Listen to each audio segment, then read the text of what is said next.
Welcome to the Windows Club. If the sleep option is disabled in your Windows computer, then either read through this article on the website or simply watch this video. I will guide you through the resolution. Press the Windows key and the R button together to open the Run window. In the Run window, type the command cfg.cpl and hit Enter. This will open the Power Options window. On the left pane, select Choose what the power buttons do.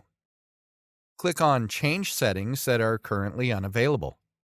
The sleep checkbox should be unchecked. Please check it. Click on Save Changes to save the settings.